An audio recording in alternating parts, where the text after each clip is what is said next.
Криво седи, право суди. Стара македонска поговорка. Не е така во последните неколку години со нашето судство со 2% поддршка.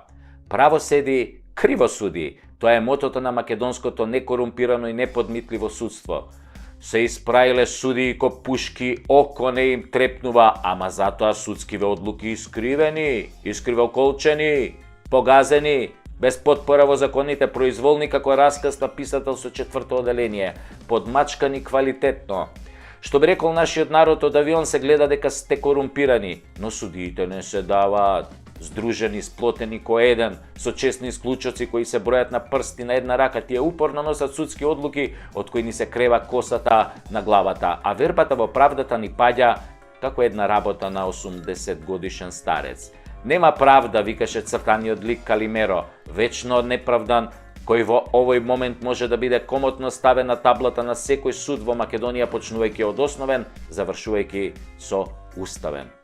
Вакво избегнување на правдата има ретко во која земја и затоа оценката за целиот судски систем, односно судската власт, многу брзо се движи кон нула, кон едно големо ништо, што значи шансите да добиете правда во македонските судови се рамни скоро на нула. Имате повеќе шанси да добиете на лото, мисламо на европското лото, затоа што нашето паѓа само за време на избори. Калимеро е веќе целиот народ во оваа држава, а правдата во стилот на дивиот запад е загарантирана вредност само за силните и богатите риби, криминалците со силна политичка поддршка.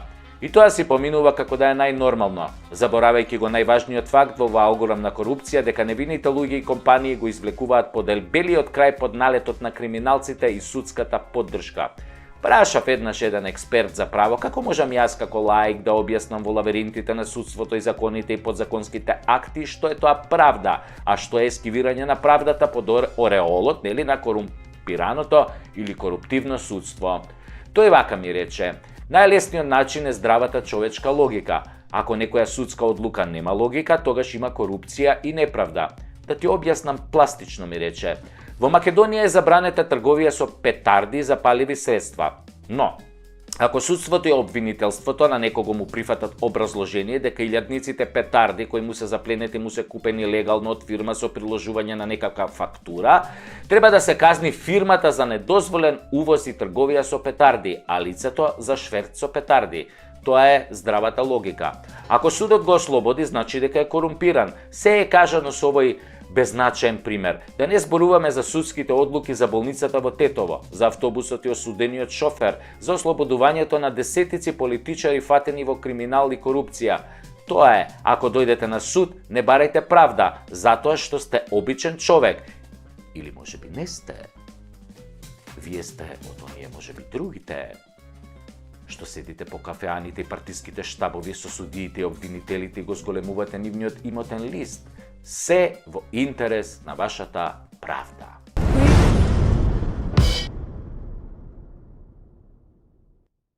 Да се разбереме. Нашата полиција не е корумпирана. Јок. Тоа се само урбани легенди и чаршиски муабети за полицајци на кои им ставаш 50 евра во сообраќајната дозвола за да не ти пишат казна за поминување на црвено светло или на дупла линија, или тоа што на партизанска возиш 160 на сат за да го пробаш новиот мотор на едно тркало. Не е точно. Па секој ден во полицискиот билтен има барем 200 возачи кои што се казнети. Како може корумпирана полиција да казнува? Ајде, ви се Тоа се приказни за да се дискриминираат полицајците и нивната професија.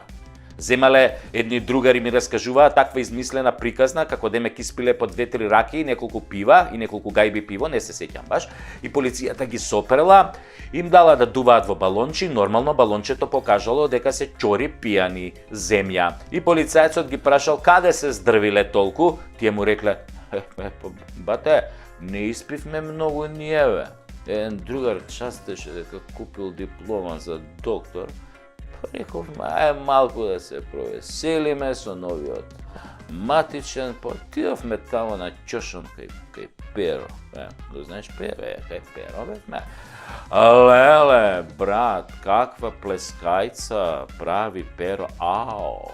Абе, од овдека вака ја плеска, вака тука шлак, награди ја плеска. Перо, тука не се депилира, абе, 2 прста, тоа млеченка шкавал има у тоа плескајцата, бе.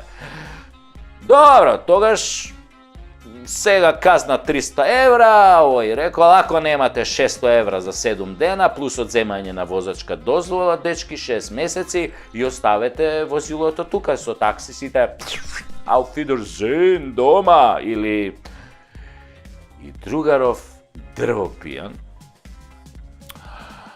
или овака му вика, што бе брат, абе неам бе 300 евра, неам 600, неам куќа кај да укаса бе брат, бе све изедов, све сум испил, имам само 100 евра. Еве ги 100 евра, тука ми спијат у десниот джеп, 100 евра. Може за 100 евра само да си одиме? Многу ми се моча, бе, господин полицаец. Многу ми се моча. Ама полицајциве да ти биле честни и неподмитливи и му рекле, не оди, бе, тоа така, брат. Ти сакаш да не подмитиш? Сега ќе те уапсиме. И другаров онака ќорпијан. Не, бе, друже полицаец. Абе, какво подмитување, какви бакрачи?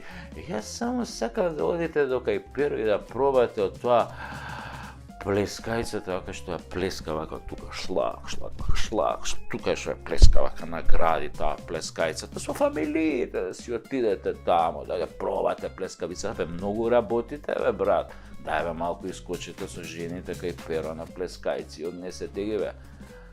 Не, бе, нема шанси, му рекол тој колегата на сообраќајниот полицаец кој седел во полицискиот автомобил. Мојата жена не јаде мелено месо, бе, само бифтече јаде, бе, крезлички, јагнешко, така, ребренца, јагнешки. И другиот мој другар исто се понудил. Брат, слушај, ја ке пуштам од картицата кај Перу уште едно певче. Какви плескајци, бе, тоа селјаци јадат плескајци, бе, не заебај, има брат, жена ти е многу паметна и сигурно има коефициент на интелигенција ко Никола Тесла 300. Многу е паметна, бе, па знае она што сака, бифтече, винце, има атмосфера. И тогаш овој првиот полицаец се почешал по главата и рекол, добра, ај се оставите колата тука, ојте тамо кај Перо уплатете и кажете му да ми се јави, кој ќе ми се јави може да си ја земете колата и немој бе, немој толку да пиете, бе. Немој бе, џубиња сте се направиле, може полиција да ве фати, да ве земе возачката дозвола. Се разбравме ли? И така, другариве мои заштедиле 150 евра и 6 месеци без возачка дозвола. Тоа е кога полицијата не е корумпирана, кога нема корупција, а има само добар апетит. А за овие началнициве што се сликаат на партиски митинзи, за полицајциве што седат со мафијаши и се сликаат по кафеани, за функционерите и тендерите во Министерството за внатрешни работи, за тоа во некоја друга прилика да се разбереме, да бидеме на чисто. Во полицијата нема корупција. Јок! Има само Рима и плескајци. Перо, што ги плеска вака, шлак, тука награди вака, шлак. И бифтек, да. И нови шкоди.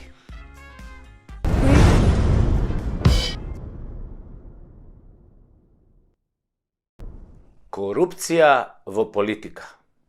Ама ајде ви се мол. Абе глупост. Каква корупција во политика? Во политика нема корупција.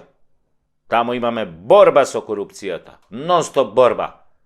Како кој дојде на власт, он се бори, се мачи, војува со денови ноќи, нон-стоп е под опсада, се бори гради во гради со корупцијата. Толку е таа борба тешка и напорна и долготрајна. Задникот им знае. Што на секој политичар не му е доволен еден мандат за таа борба. Бара уште еден мандат. И уште еден за да може да се избори со корупцијата. И кај што е тешка борбата, таа е фрустрирачка и напорна, на секој политичар му создава здравствени проблеми, стрес. Например, Доаѓа тој млад, слаб, но здрав и неискусен и по неколку години жестока борба во политиката со корупцијата, секојдневно полна со нервози, неуспешни битки, еден напред, три назад, од фрустрацијата почнува прекумерно да јаде. Од нервоза јаде. Јаде, не може да застане. Обично политичарот, разочаран од неуспешната борба со корупцијата, јаде во собраниското бифе. И тоа строго бифтек, заради тоа што протеините те прават посилен во борбата, да може да ја победи корупцијата. И така, стресен, уморен, фрустриран од борбата со корупцијата, политичарот малку така ќе качи некое килце, после 10 кила, па 20 кила, па тогаш мора да купи нови одела, нови кошули, бидејќи не може да се бори против корупцијата во оделот Битпазар, со кој дошол во парламентот и со чели кинески некој тамо. Не бе, таа борба бара квалитетни материјали кои не се кинат така лесно, која ќе се зграпчиш за шија со противникот. Затоа материјалите мора да бидат квалитетни, оделата строго Hugo Boss или Бицијани, а чевлите од 700 евра, под 700 евра не се признава чевла, затоа што, како вика народната поговорка, со гол газ не се оди на свадба, ниту се фаќа риба. Сака да каже дека без подарок не се оди на свадба. Се мисли всушност на подарок во плико, пари во плико, евра во плико, може и долари во плико, може и албански леки, само ако пликото е, например, женска ташна, така наречена плико, за да бидат во доволен број. Така и добрата битка со корупцијата на политичарите е всушност борбата со пликото, да не влезе во нивниот скинат джеп од некое демоде од дело или од пазарче шо е, туку да склизне меко во листерот на новата воена Бицијани опрема.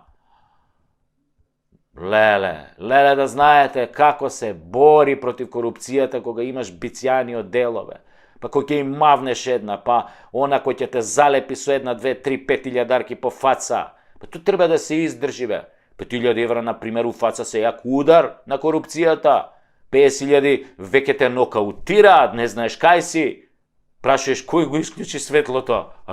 Кој го исклучи? И на смењете тера со 50.000 евра кој ќе те мавне корупцијата. Кој го исклучи светлото? И машната мора да биде црвена, затоа што на тегето дело и бела кошула оди црвена машна, која ги символизира жртвите кои секој политичар ги дава во борбата со корупцијата. Неговите долгогодишни жртви да ја искорени корупцијата, да нема корупција кај неговите колеги, така и тој ќе се избори за да се одвикне полека за време на 3-4 мандата. И за неговата борба со корупцијата секој политичар бидува награден како што доликува и секој е транспарентен затоа што борбата бара транспарентност кон тие што го барале тоа. Така, неговата награда се гледа во зголемувањето на неговиот имот на имотната листа во антикорупцијска. Што повеќе политичарот се бори против корупцијата, тоа повеќе му расте списокот на станови, возила и пари со кои е награден за својата борба. Така е барем во нашата земја. Ама во Шведска е обратно да ти било. Ама па, шо разбираат бе тие швеѓаните од политичка борба со корупцијата? Имаат тие други проблеми. Немаат корупција, затоа не знаат. Ај сега нек се борат бе ако можат,